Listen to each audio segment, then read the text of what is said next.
Hi guys. Oh, it's my favorite class. I say that to all my classes though. Anyways, hi guys. Sorry I couldn't be there with you guys. I do miss you. It sucks to be home, but yeah, this is how we do things. If you haven't heard yet, I did test positive over the weekend for COVID. But I am asymptomatic. I don't have any fever, runny nose, cough. I didn't get any of that stuff. So I guess my vaccine and my boosters are working. So go antibodies. With that said, because I did test positive, I can't go back on campus till hopefully Friday. I will be testing again on Thursday, and if I test negative, then I'll be back Friday. If not, then I will see you guys on Monday. Okay. Yeah, because even though I tested positive, I need a quarantine. I would hate to pass this on to any of you or anyone else. So I'm at home, quarantine, a little bored. But yes, but we're going to go ahead and have class anyways. Okay. COVID's not going to stop me from teaching you about photography. Okay. My goal is still to go downtown next week. But now that we talked about our artist, Dorothea Lang, let's talk a little bit about photography and practice before we go downtown. Okay. So we're taking notes. So you know the drill. Let's go ahead and take out pencils or wherever you are taking notes. Let's go ahead and take our notes. Photography. Oh, doesn't want to move. Okay, so we're going to be talking about three different types of photography, okay? The first one's going to be portrait, and then we'll move on to the next one. Portraits, okay, that's kind of where our artist comes from, okay? Remember, she was a portrait photographer at first, and she used that skill to go out and to take pictures of other people. So even though she was a portrait photographer inside a studio, she was able to take those skills and translate them as a photojournalist. Okay, so learning how to take really great portraits not only helps you take really good portraits of yourself, you know, those selfies that you're going to send your crush or whatever, or the portraits that you're going to take for your LinkedIn account, because that's just as important. Okay, so portraits. Portrait photography or portraiture is photography of a person or a group of people that displays the expression, personality, personality, and mood of the subject. The focus of the photography is usually the person's face, although entire body and backgrounds and context may be included. Just like we saw with Dorothea Lange, she was really good at taking portraits. She took really great pictures of people's faces, but sometimes she included that background um, behind to kind of tell a story or to give us a certain mood or context. Okay. Types of portraits. This is really great to know. There's about four types of portraits. Okay. The constructionist portrait, that's their first one. That one constructs an idea, that happy family, the romantic couple. It's giving us an idea for things. Okay, so constructionist constructs an idea. This is when you go, I'm sure we've all done this for like for church, you know, we get those family pictures where they get put in the directory or whatever. You have that big happy family pictures, or you go to J.C. Penney and they I don't know if you guys have seen the TikToks of people going to J.C. Penney and doing like the 60s or the 70s vibes. That's constructionists. Okay, they're constructing an idea um, off of their portraits. Okay, environmental. Environmental depicts the subject in their environment. This could be about work, it could be leisure, it could be kind of social, or a family one. And usually, environmental ones are the ones that we use for things like LinkedIn. Okay, your LinkedIn, you want something professional, you want something that gives off that job, whatever you do, that work. whatever you do. So if you, for example, if you were a nurse, if you were a doctor, if you were a firefighter, if you were a policeman, you probably would be dressed in that uniform. You probably would take a picture kind of you in that action or you in that environment to depict like, hey, I'm a really good fireman, or hey, I'm a really good doctor, and here I am in my, my scrubs and stuff. Okay. Environmental depicts the subject in their environment, be that work, leisure, social, or family one. Candid are my favorite. Those are actually I love taking candid pictures of people, and I also like taking candid pictures of myself. This is where people are photographed without their knowledge, going about their daily business. Okay. But of course, when we're taking candids, make sure that your people do know that you're taking pictures of them. They don't have to specifically know, like, hey, I'm going to take, pose, but I'm going to be just taking pictures of whatever you're doing. Just continue. You don't want to be that person that's just taking snapshots of people just at random. That's creepy. Okay, don't do that. But yes, candid. This is where people are photographed without their knowledge. This is like where we're talking about like weddings or quinceañeras, when people are just hanging out, having a great time. This is where we see our photographer taking really great pictures. Okay, cool. And last but not least, we have the creative approach, which is a digital manipulation to use and alter the portrait. This is where we use technology. I guess you could use filters. You can add technology to manipulate and alter your portrait. I'm not saying don't use filters, but man, some filters are okay. Some just really don't make you look like you. Okay. So yes, types of portraits: constructionist, environmental, candid, creative, and creative approach. Okay. Next slide. Let me show you examples. Okay. Right over here, we have a great picture. This was used by National Geographic. One of the things I want you to think about when you're taking pictures, specifically in color, think of your backgrounds. Okay, we have a nice solid background here. Not only that, but look at the colors. What are they? Red and green.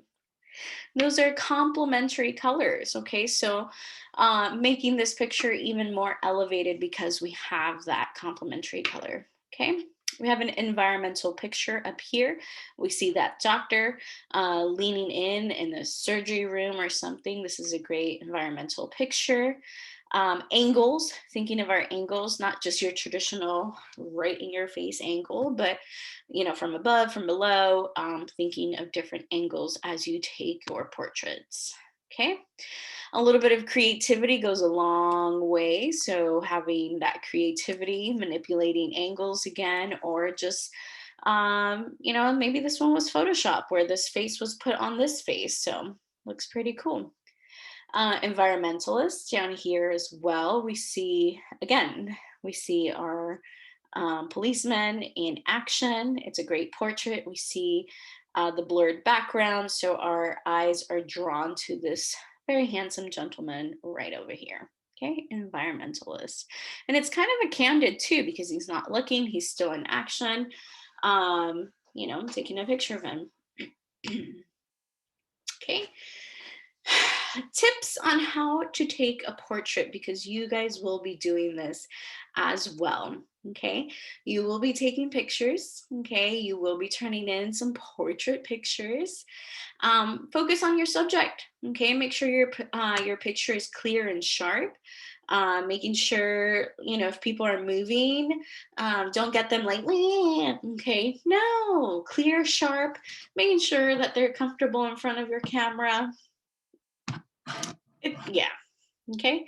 Find the right location and background. The location you choose for the portrait shoot is going to be essential. Shooting outdoors in natural lights gives the best results. So go outside, explore, look at all the walls that we have around, take pictures there. Okay. Avoid shooting in direct sunlight. That will create harsh shadows. You don't want to do that. But make sure that you do get natural light though. If you shoot indoor, make sure that you have strong light so that you can have that nice sharp lines of your person. Make sure getting that pose right, figuring out what the right portrait pose for your subject is. You know, flatter them. Make sure that they look good. This is a picture that you are taking of someone else, but you want to make sure that they feel good and they look good. Try different angles, try from above, try down from below, okay? If you want your subject to love their picture, take their next profile picture with their consent and, you know, just try different angles so that they will be happy with it too, okay?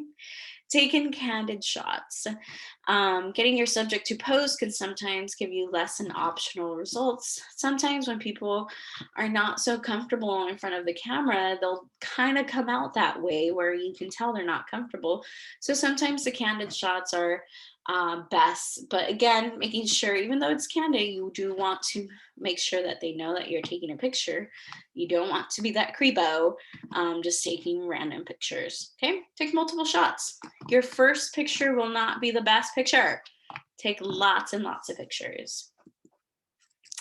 Vanishing point. So we have portraits. That's one picture that you're going to take.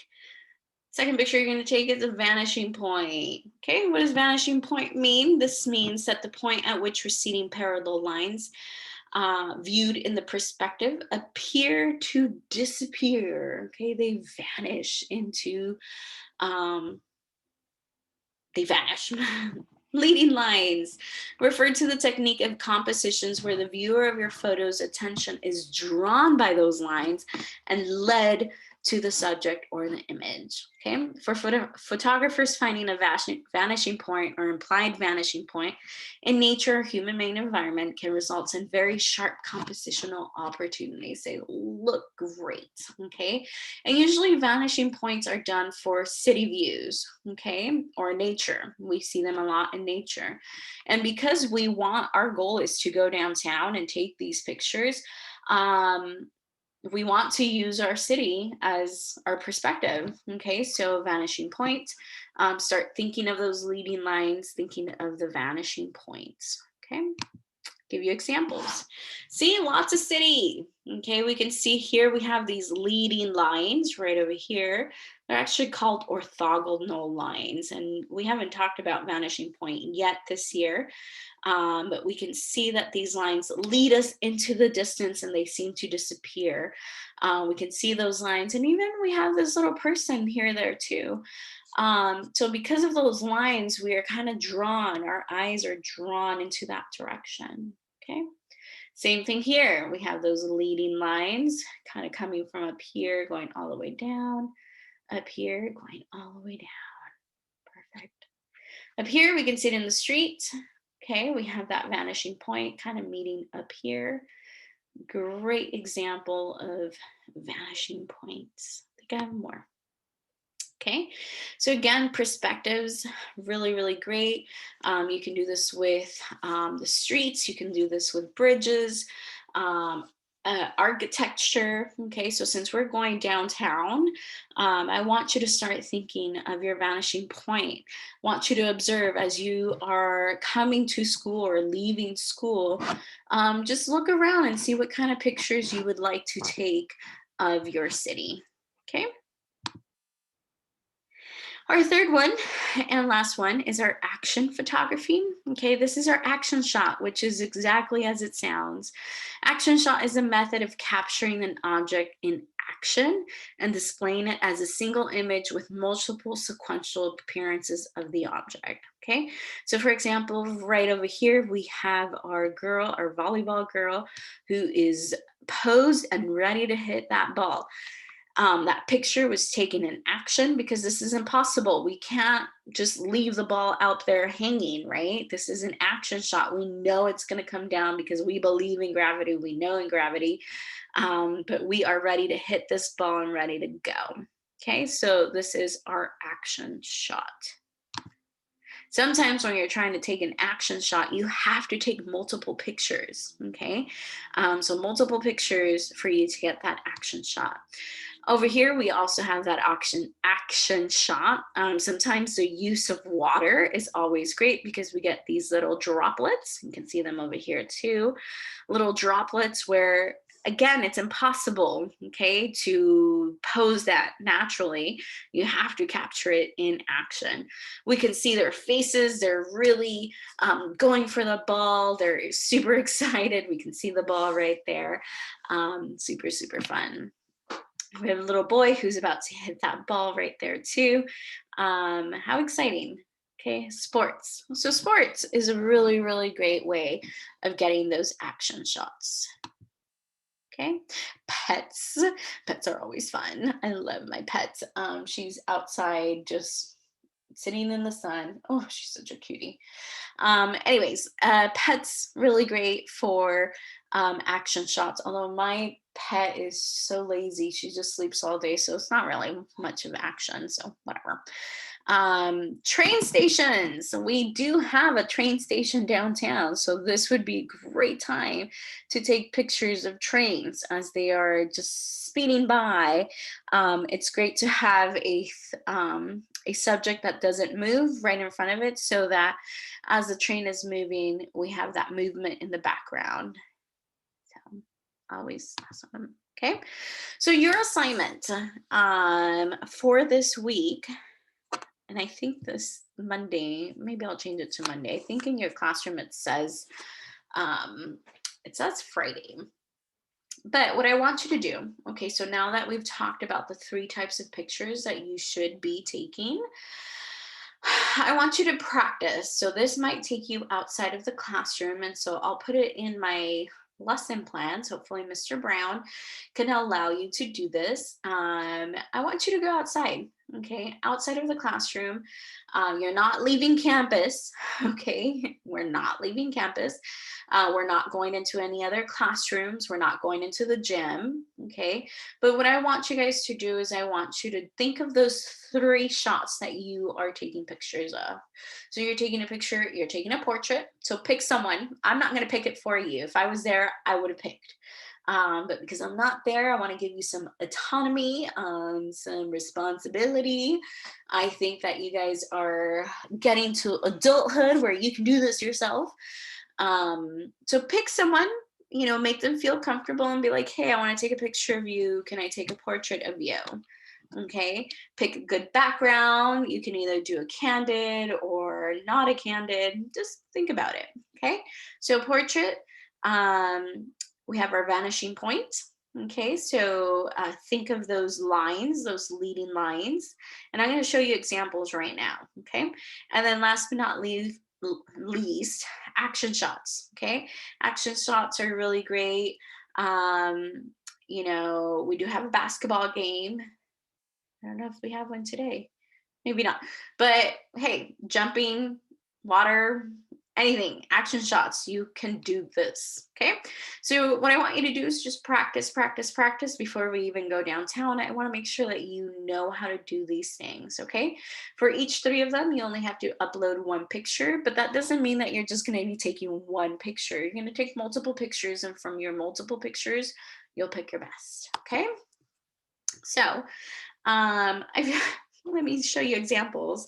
Portraits. This used to be one of our teachers, Mr. Basil Williams. He, fun teacher, you can tell from his face. Math teacher too. Mr. Williams, he looks so happy, and this is a great background too. So there's nothing distracting. Our eyes are just drawn to him. We also have a picture of Miss Ramslin when she had her hair a little bit shorter. We can see it's a profile picture of just, half her face. Okay, so thinking of angles, thinking of,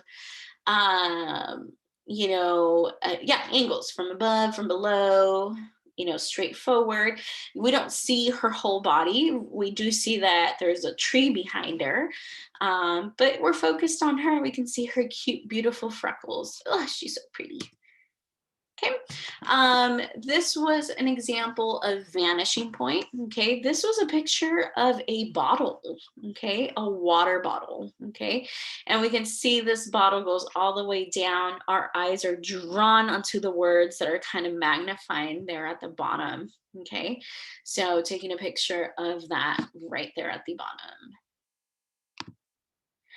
Action. This was taken in our ceramics room. We can see the movement of the wheel. We can see the mud. We can see the water kind of splashing. This is an action shot in our ceramics room. Leading lines. Okay, so we do have these nice angular lines right over here. You can do this with your lockers. You can do this with the street. Yeah, just look at the lines around you. My goal for you this week is just to open your eyes to all the picture opportunities that we have just on campus. Again, lines. Okay. Yeah, this one, can you tell where this one's taken? Lunch tables. Okay, this was taken from below a lunch table, kind of up above. I think they were trying to do leading lines. It's not really a leading line, but it does make for an interesting composition. I